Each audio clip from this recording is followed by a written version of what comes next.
Assalamualaikum warahmatullahi wabarakatuh. Ketemu lagi dengan Kak Sofi dan Nia.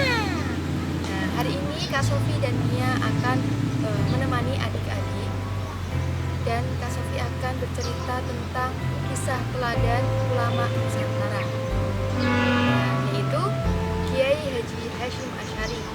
Nah, Kiai Haji Hasyim Asy'ari lahir pada tanggal 10 April 1876 di Jombang, Jawa Timur.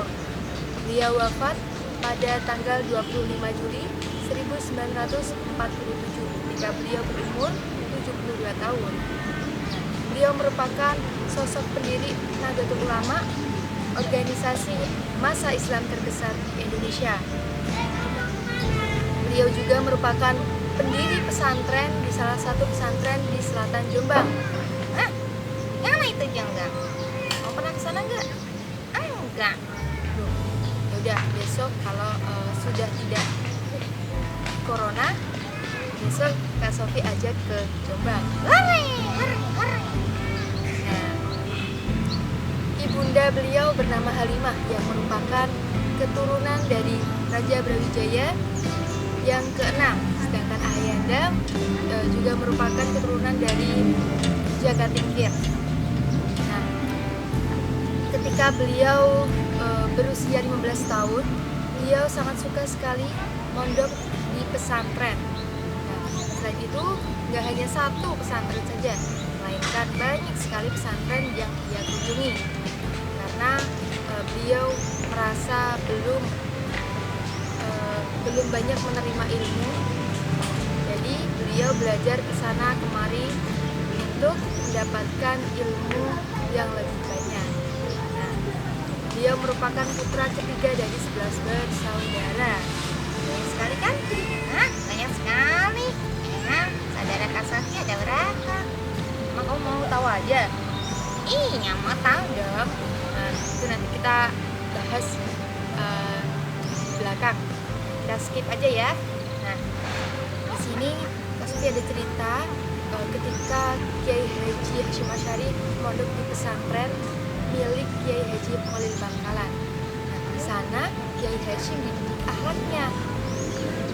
Kiai Hasyim tidak hanya mencari ilmu teoritis, melainkan lebih dari itu. Beliau mencari keberkahan dari Kiai Khalil Bangkalan. Nah, suatu hari Kiai Hasyim disuruh angon sapi dan kambing milik ibunya. Nah, setiap hari beliau mencari rumput, memberi makan, membersihkan kandang. Nah, beliau lakukan dengan ikhlas dan tulus hati. Sama kita ya nggak ngau, kan ngau. Ya, memang seperti itu. Kalau sampai zaman sekarang bisa dibayangkan, mau nggak kalau disuruh seperti itu? Membersihkan kandang, mencari makan hewan ternak. Nah, pasti sudah gak kerasan, ya kan? Nah, lanjut. Karena beliau tahu bahwa seorang murid itu harus taat dan hormat kepada guru, jadi Kiai Hasyim melakukannya tanpa mengeluh. Wah, hebat sekali ya. Pasti kalau anak zaman sekarang sudah mengeluh, ya PR-nya kok sudah banyak sekali, padahal aku pengen main, ya kan? Tahu aja deh.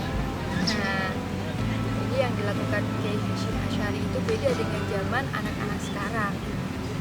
Nah, lalu pada sore hari ketika Kiai Hasyim sudah memasukkan ternaknya ke dalam kandang, beliau akan bergegas mandi dan bersiap-siap untuk sholat asar. Sebelum mandi, beliau melihat Kiai Khalil sedang termenung. Kelihatannya ada kesedihan yang tersembunyi pada gurunya tersebut. Diberanikanlah sosok Kiai Hasyim Asy'ari untuk menghampiri gurunya. Seperti itu? Iya, karena beliau itu tahu bahwa gurunya sedang bersedih. Akhirnya dia ingin menanyakan kabar gurunya. Nah, Ada apa gerangan, wahai guruku? Kelihatannya Anda terlihat sedih. Bagaimana tidak sedih, wahai muridku? Cincin pemberian istriku hilang, masuk ke dalam lubang kamar mandi. Jadi saya bingung untuk mengambilnya. Cincin pemberian istri Kiai Khalil Bangkalan masuk ke dalam sapi tank. Bayangkan saja ya, kalau masuk pasti tidak bisa diambil. Akhirnya Kiai Hasyim Asy'ari memohon izin kepada Kiai Bangkalan untuk mengambil cincin beliau. Akhirnya diizinkanlah Kiai Hasyim Asy'ari untuk mengambil cincin beliau. Bergegas, lalu masuk ke kamar mandi dan membongkar isi sapi tank dan mengurasnya. Bayangkan saja, isinya apa aja di dalam? Pasti banget sekali. Bau banget. Iya, bau sekali isinya. Nah, setelah akhirnya Kiai Hasyim Asy'ari dapat menemukan cincin milik Kiai Khalil Bangkalan. Nah, betapa senangnya Kiai Khalil Bangkalan dapat mendapatkan cincin tersebut. Akhirnya terucap doa dari Kiai Khalil Bangkalan. Nah, Kiai Khalil Bangkalan mendoakan Kiai Hasyim Asy'ari seperti ini. Aku ridho padamu, wahai Hasyim. Kudoakan dengan pengabdian dan ketulusanmu, derajatmu ditinggikan. Kau akan menjadi orang besar, tokoh panutan, dan semua orang akan cinta padamu. Nah, kemudian hari, sosok Kiai Hasyim Asy'ari ini menjadi tokoh ulama besar di Indonesia. Nah, beliau juga dicintai banyak masyarakat. Nah, mengapa demikian? Karena doa yang keluar dari Kiai Khalil Bangkalan itu mustajab.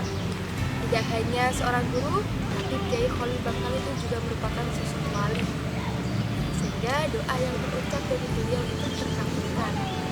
Nah, karena di samping itu Kiai Hasyim Asy'ari adalah pribadi pilihan, beliau juga mendapat keberkahan dari gurunya, karena gurunya itu ridho kepada Kiai Hasyim Asy'ari.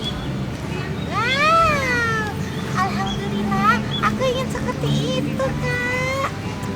Ya, kalau besok punya sekolah juga harus taat dan nurut kepada gurunya, tidak boleh membantah.